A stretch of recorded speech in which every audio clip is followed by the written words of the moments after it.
Good morning, British and American culture class. It is now week 10. Unfortunately, the last lecture I mistakenly put week 10 up on the board. Last lecture was not week 10. This is the beginning of week 10.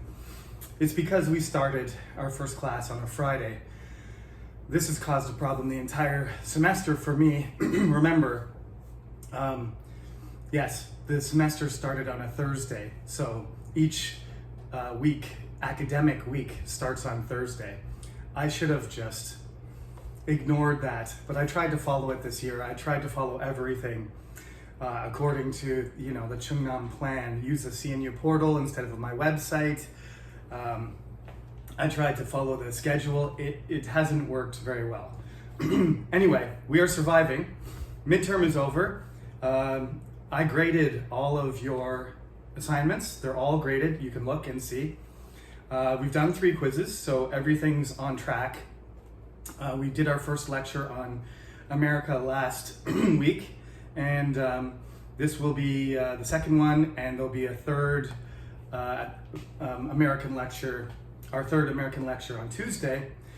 These 3 lectures will be the material for your 4th quiz, which is next Friday, November 12th.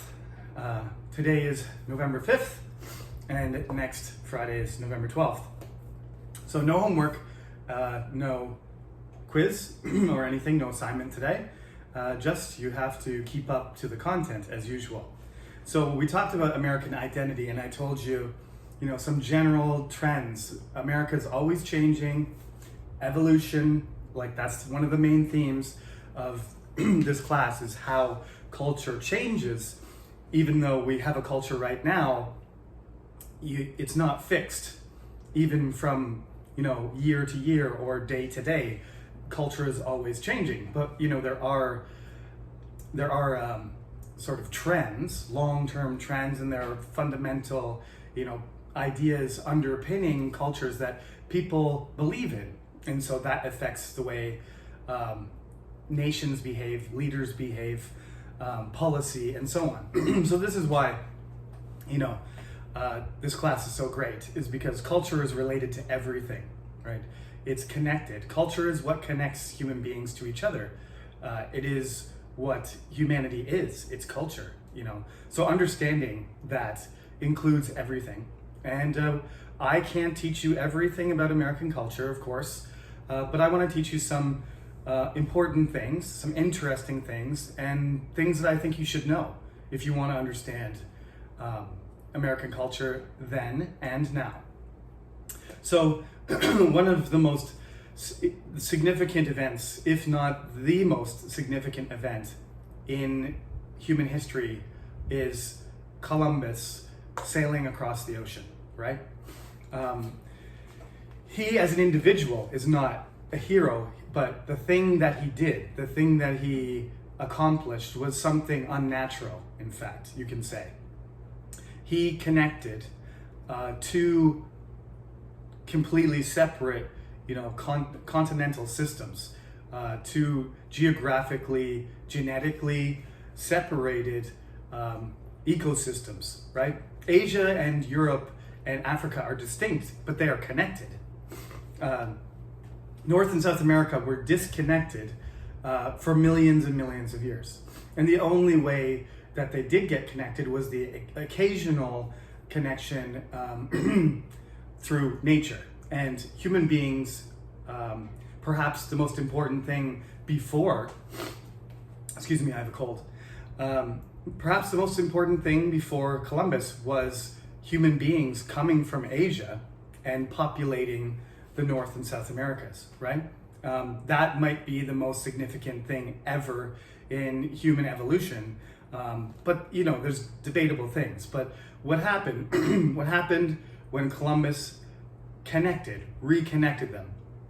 And obviously he didn't cause a big effect, just the millions and millions of things, of people, of animals, of plants, of ideas, of diseases. This is called the Colombian Exchange, okay? It goes both ways. It goes both ways. It's an exchange, but it's not a fair exchange, obviously. Most things are going from the East. Most things are going from what we call the old world, from Europe and Africa and Asia, and they're being brought the other way. But as my Composition 2 students found out, many of our foods are actually originally from the Americas. For example, corn and tomatoes and potatoes, things that Koreans eat all the time, put in everything, right? Peppers, all of your spicy food, all of it originally came from Mexico. All the Indian food wasn't spicy. It was spicy with other spices, but hot peppers originally came from Mexico. Mexicans were the only one. The Aztecs and the other tribes that lived in Mexico, they were the only ones with really spicy food until Columbus started the process of exchange. So that's called the Colombian Exchange. It's a catastrophic event in a way. It globalizes things eventually, and it causes exchanges that have devastating effects on certain organisms and geographic areas, right? We can talk about this all day, how it affected the environment. However, in terms of what it did for America, first, I want to talk about the human aspect of it. This is why it's cultural studies, it's not history, it's kind of a broad class. It's an English class, and it's about culture. And sometimes we bring in biology, geography, history, science, politics, philosophy. That's why we call it a culture class. And that's why, cultural studies is important, is because we're using language to comprehend, this whole big picture of American culture. So we're gonna have to talk about a little bit of history. History, as I said, is pretty much the story of everything. Everything from now in the past that's happened is history. It depends on how you study it, how boring or how interesting it is. That's why most high school students hate history, as I said. But nonetheless, let's use these dates to organize in our heads how this country developed, okay? So this is important. Remember, I'm putting the dates on the board, but you don't have to really care about them. You just have to focus on, the time period and arrange them in your head. So Columbus first, then this, then this, then this, okay? So Columbus, he sailed across the ocean in 1492. We have a little rhyme in English. In 1492, Columbus sailed the ocean blue. Easy to remember. Also, if you're Korean, 1392 is the beginning of Chosun. Should never forget that if you're Korean. The founding of the Chosun dynasty is 1392. 100 years later, Columbus sails across the ocean. Another, in Korea, 1392, huge event. 1492 in the Atlantic, on the other side of the world, huge event. 100 years later after that, exactly, Imjin. I never forget those dates because in my head, 1392, Chosun is founded, 1492, Columbus, 1592, Imjin Weran, Lee Sun-shin becomes the hero of Korea. Easy, never forget, okay? Now, we're not talking about these things, that's just a mnemonic device, help you remember the date. As I said, I'm not gonna say, what year did Columbus sail? I will not say that. I might say what happened in 1492, what's world-changing event happened in 1492. Then you have to say Columbus sailed the ocean blue or Columbus went to America, okay? I'm not gonna ask you to give the date, but you have to recognize it. Just like 1066 and 1707 and 1215, Magna Carta. Okay, so anyway, Columbus is not Spanish. He was from Genoa, and you can say he's Italian, but he's not really, because at that time, Italy was not a country. It was Genoa, Venice, Milan, Napoli, etc. He, like the other Italian states, was very into trade, and the way that they traded was trading through the Middle East. But because Constantinople had fallen, right, in 1453, about 40 years before, we've studied this already, the French kicked the English out of France, and Constantinople fell to the Turks, and the Ottomans started advancing into Europe. The connection between Asia, East Asia, China, and India, the source of all the wealth, was disrupted, was blocked. They had to go through the Ottoman Empire, which was not easy, especially because the Ottomans sort of were getting revenge for the Christians attacking Islam for hundreds of years, right? Understandably, they weren't going to give them a special discount or anything to get their spices and silk and pottery and so on from China. They're not going to make it easy for them. So the Italians are looking for ways to go around, and they've already done this because the way that the Black Death came to Europe was by Italian merchants going through Crimea, which is the Black Sea, which is going around the Ottomans to bring goods, and they brought the Black Death with them. And so now the Italians have a big problem. They are the access point to Europe, and the Ottomans are the access point through Middle Asia to East Asia. And they're not having very much success. So they're looking for other ways to get there. Columbus has an idea. He's going to go, instead of trying to get through Asia, he's going to go west in the ocean, across the Atlantic, and he's going to find Japan and Korea and China and India and the Philippines and other parts of Asia that have things to trade, especially the Philippines and India and China, where the spices and the art skill and the products are coming from. So there's a myth that he's the only one who thinks the world is round, and that's why he has this idea. False. Lots of people, in fact, we have people now that think the earth is flat. These people are uneducated and ridiculous. If you believe the earth is flat, then you can't study science at all. You can't be an astronaut, you can't be a scientist, you can't be a chemist or anything. You can just be a laborer, because you can't understand the world if you can't realize that the world is round. So it was very normal by this point. Galileo, Copernicus already made these theories that had broadly been circulated, and most people realized the sun was at the center of the solar system, not the earth, and we were revolving around that, and in fact the earth was round. The thing that made people hesitate is because by all calculations the ocean was huge. Nobody knew North America and South America were there. The Pacific Ocean is already bigger than any other part of our world, right? The Pacific Ocean is bigger than Asia and Europe and Africa put together. Imagine North America wasn't there. Then it would be the Atlantic Ocean and the Pacific Ocean, and that the Pacific Ocean would be double the size. It's already enormous. So people actually thought, Columbus was stupid because they thought it was way too far. And they were right. That's the thing. The other people who were not confident in his idea, they were right. But nonetheless, he was convinced, as many explorers were, that he was right, and he had a destiny to make it to India.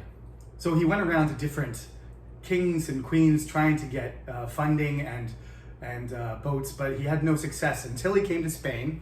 And the Spanish had just unified their country by reconquest and defeating the Islamic presence there.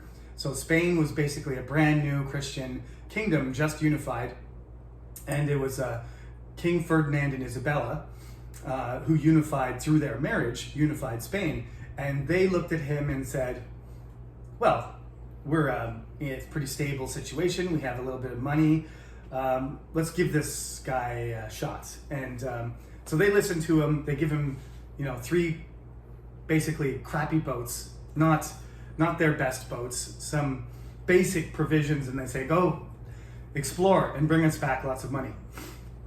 So the Nina, the Pinta, the Santa Maria, the three ships, not new ships or well-equipped or particularly good condition, they sail across the ocean for months looking for America.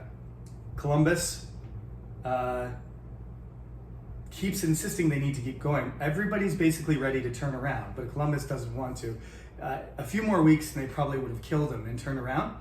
But just as they're getting fed up with Columbus, they find an island and they land. Excuse me. And once they find land, they find there's other islands, and then they find the mainland, they find the continents, they find Mexico. Columbus doesn't discover them all himself, but he discovers all these islands. He probably landed in the Bahamas, just near Florida. It's probably where he landed the first time. So he discovers the land, and he puts down he puts this flag down in the name of Spain. I claim this, in Spanish, I guess, or Italian. And he meets these native people, and he's there looking for gold, spices, silk, pottery, valuable things. But these natives are very peaceful, and they come swimming out to meet him, and they have no fear. Actually, on the island, there's no war because there's just one tribe, and they have sort of a peaceful society where they do not do violent things, which is a big issue because they can't even understand what they're seeing. These big ships with sails that look like clouds, and people on horses and dressed up in shiny metal. They just don't understand. They offer them fruit, and they also offer them hospitality and friendship. And Columbus doesn't want any of this. He's there to make money. He thinks he's in India, so where is the gold? Where's the silver? Where's the spices? So he explores various islands, establishes a base, and asks the natives for their wealth. They really don't have anything that Europeans value. So he threatens them and kills some of them. They still don't have anything because they're not hiding anything. They have nothing to give. They don't even know why they're being attacked, really, because they don't have jewelry or coins or anything like that. So he starts killing people out of frustration. He enslaves them. He's violent to them. He abuses them. And he takes some of them back to sell as slaves because he wants something. He tries to bring some of the plants back and stuff, but by the time you take fruit back 6 months, there's nothing really he can bring back. So he goes back and forth. He's in the Caribbean, in New World for years at a time. And he has multiple voyages, but he really doesn't come up with anything. His goal, his business, his exploration is a failure, and especially to Ferdinand and Isabella, who make him the governor of New Spain. They perceive it as a failure too. He didn't go all the way to India. He didn't get the trade route and the commerce that they were looking for.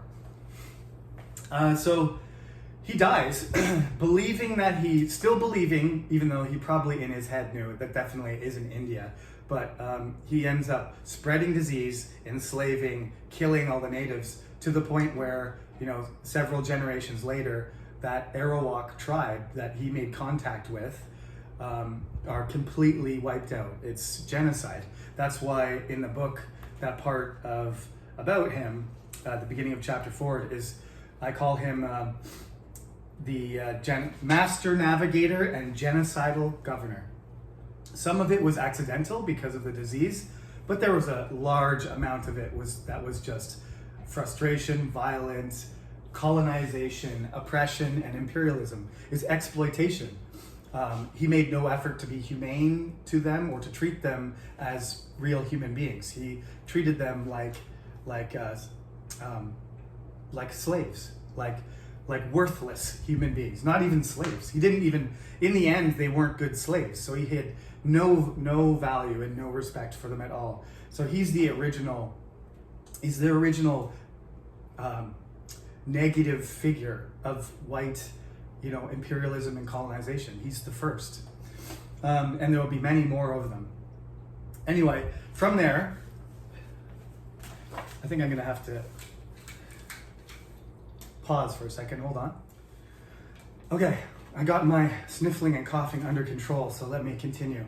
I don't want to go on and on about Columbus, but he's generally considered a very controversial figure, and Columbus Day is a day that some states celebrate, but most people protest or disagree with that because he represents a very colonial, imperial, unethical treatment of Native people that, continues for hundreds of years. He was a hero to Italian immigrants. That's what made him, first popular. Was Italians were trying to, demonstrate how they belonged to be American as well. And there was an attempt to make him, the discoverer of America and a sort of Italian American hero. That's where the positive originated. But obviously, Native people all along who know about the story think he's disgusting and that he's, a criminal. Basically, that's their position, and I agree with that. So Columbus died a broken man, thinking he had been to India. That's why we still call them Indians, because Columbus insisted they were, even though they're not. And he called that area West Indies, the West Indies. East Indies is Indonesia. Real India is India, Indo, and we have West Indies, which is Jamaica and Cuba and the Caribbean. That's all because Columbus insisted wrongly that he was in India.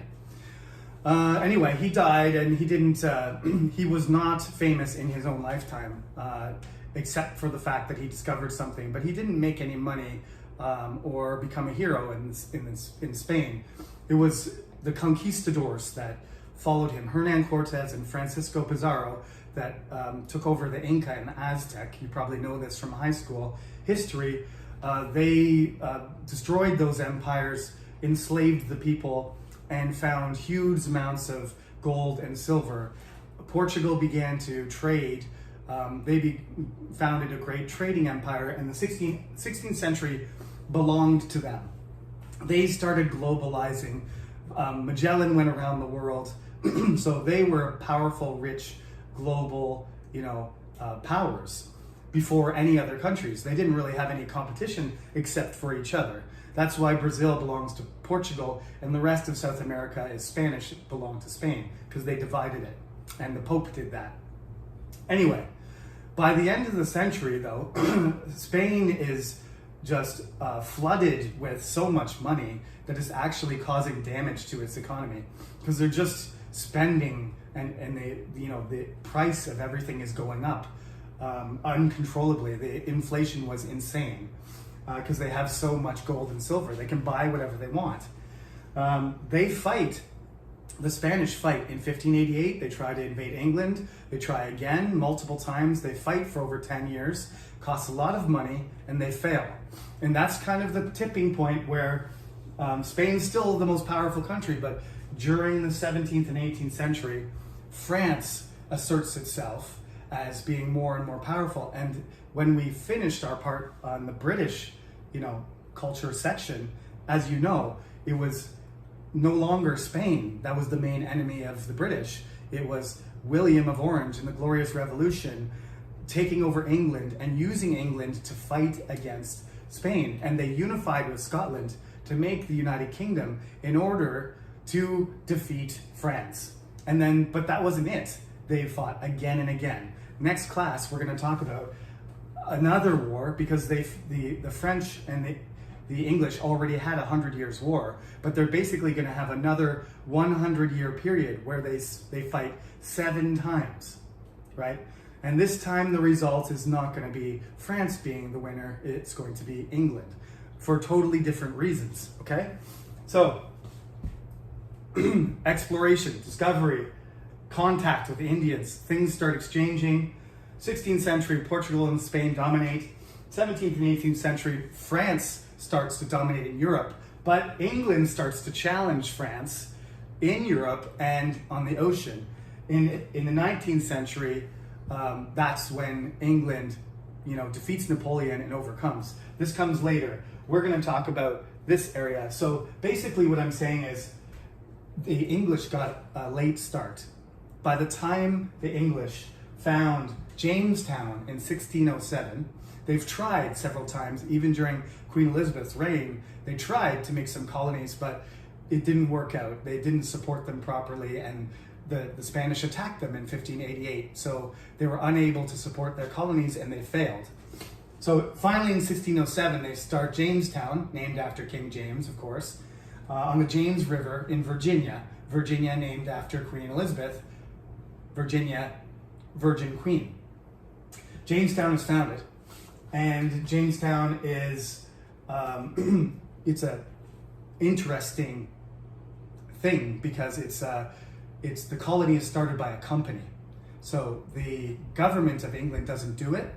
They give the company a charter, like a company given permission to, get a business license, and they say, okay, you run it, you take care of it, you make money from it, you have the royal permission to do it.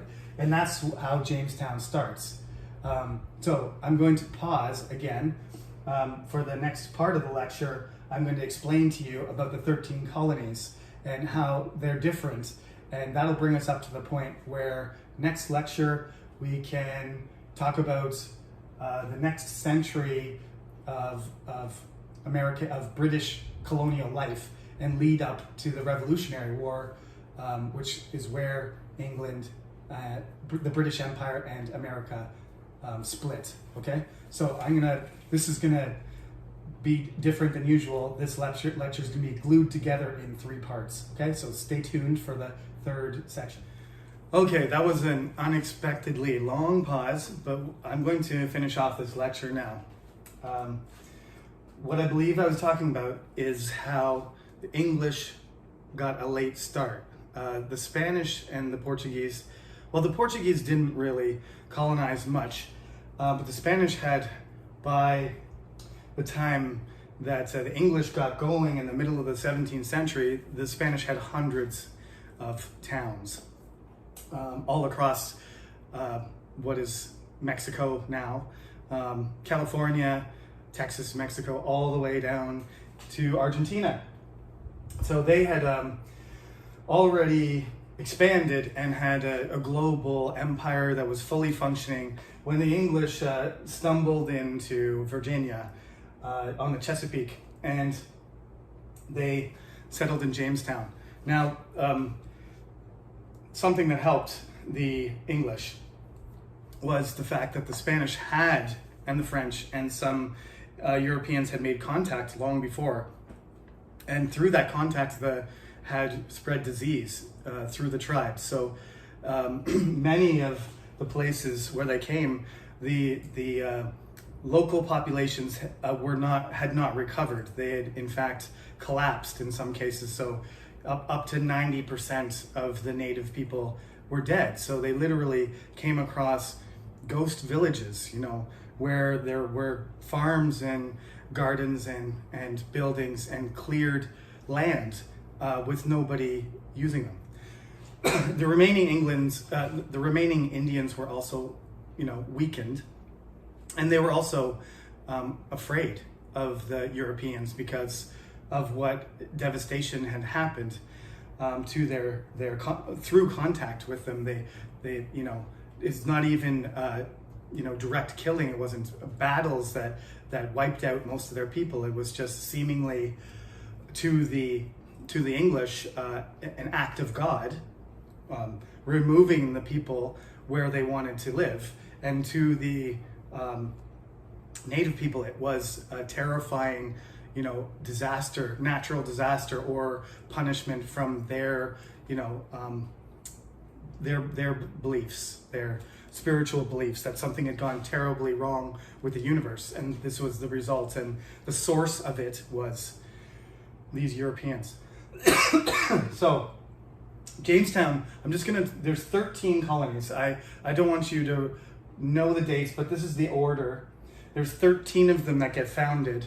And I just want to talk about the things that make them different. And the reason that the United States, from the beginning, one of the key things about it is diversity. Not genetic diversity, but social diversity and political diversity and cultural diversity, because within each colony, these are people that don't fit in to English society. So they come and they find, enormous amounts of land, and they have the freedom. Again, it all comes back to freedom in America. They have the freedom to create almost like and one of the 5 things I mentioned last lecture. They have the freedom to experiment.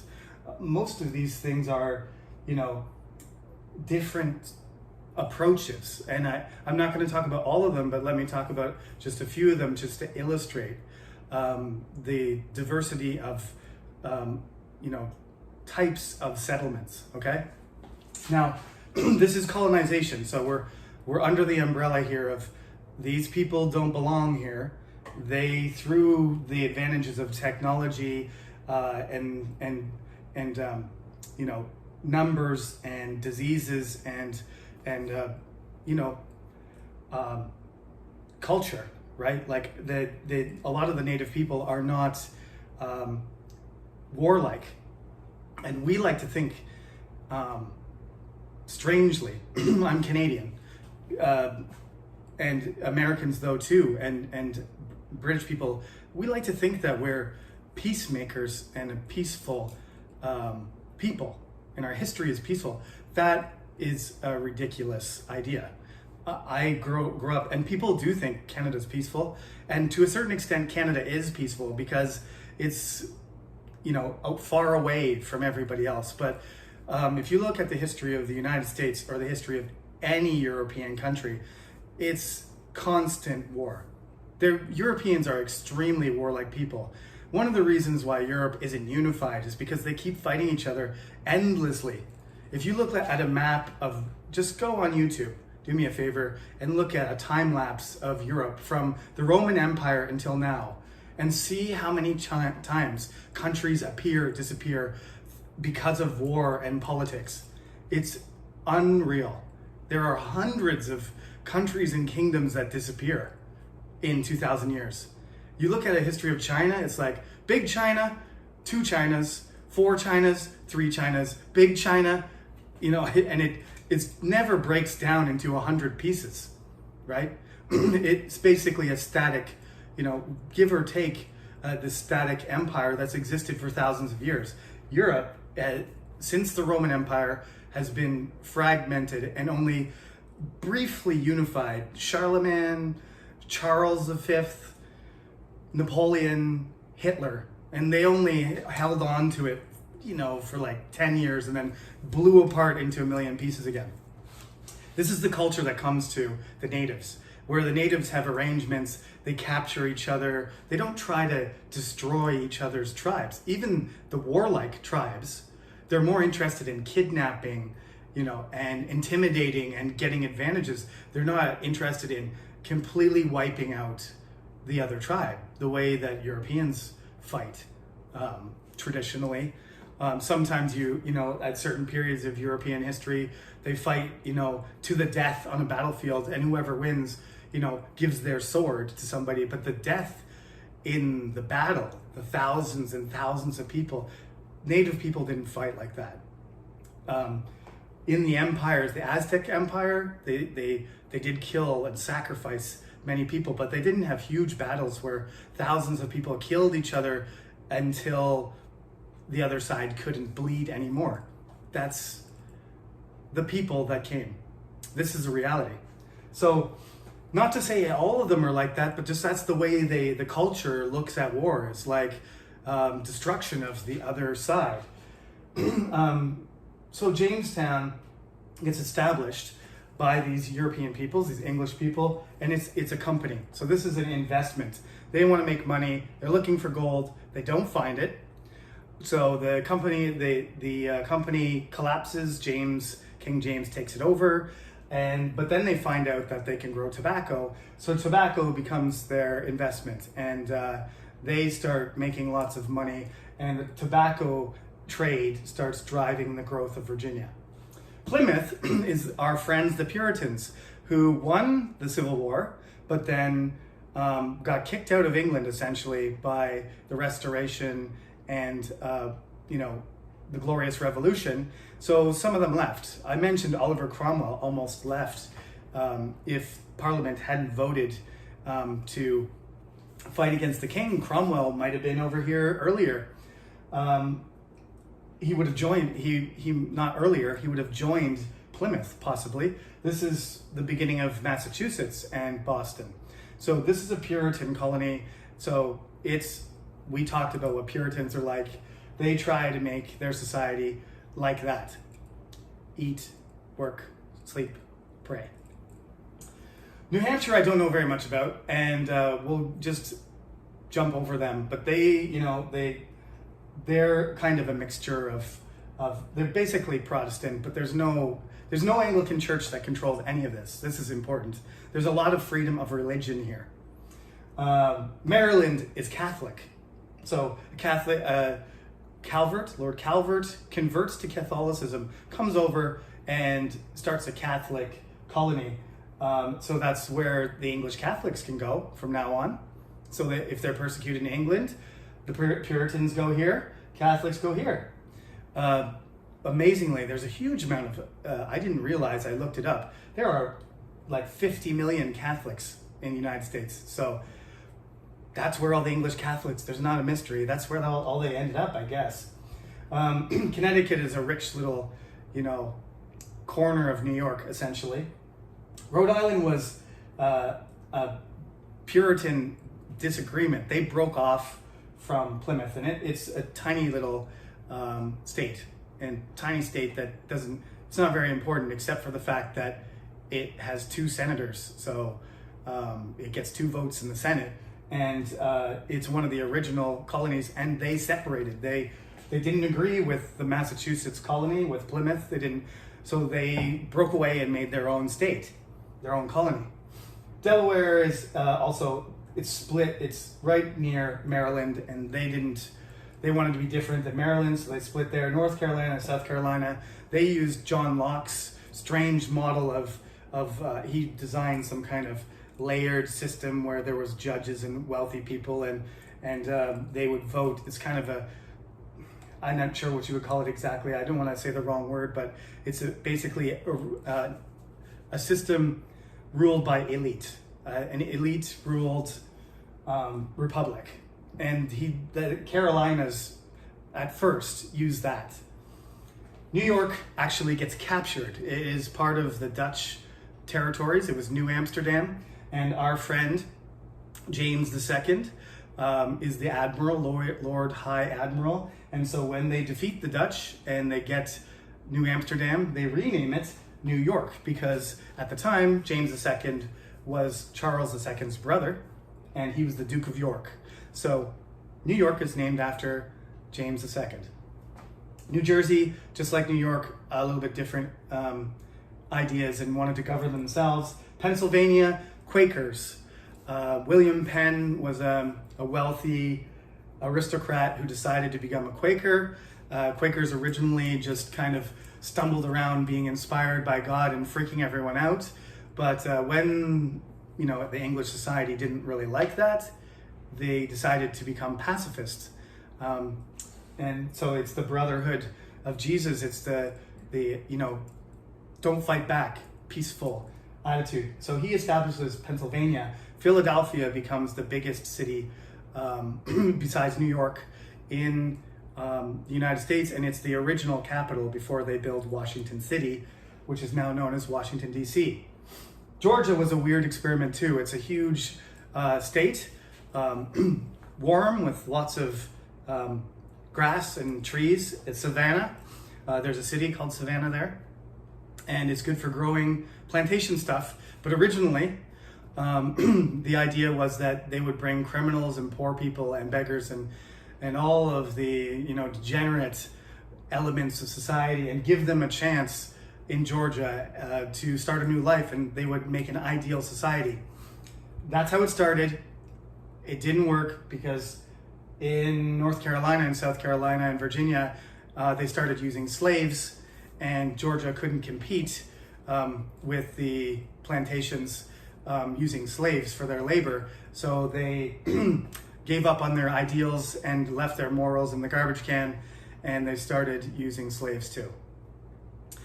And that's 13 Colonies 101. So that brings us up to where France and the United Kingdom start fighting each other again. And this time, the 13 colonies are developed, and French Canada, it's all of Canada at the time, New France, is also developing. So the British and the French fight in North America, they fight in India, they fight on the ocean, they fight in Europe. And the results of that war are so significant that they lead to the American Revolution and the French Revolution, the two most important modern revolutions in the 18th century, probably the most important revolution until the Russian and the Chinese revolutions. So that's it for today. Sorry for breaking it up and sniffling. We will get into more things related to the textbook now that everything's set up. These are things that need to go in the textbook in the next edition, but I will start getting into things that you can read before we do our quiz. But keep in mind all these things. Don't focus on the numbers, just focus, 13 colonies you need to know, 1492 you need to know, but it's more important to know about the key things: diversity, contradiction, experimentation, freedom, these things that are major ideas in American culture. Thank you for listening and have a good weekend. See you next week.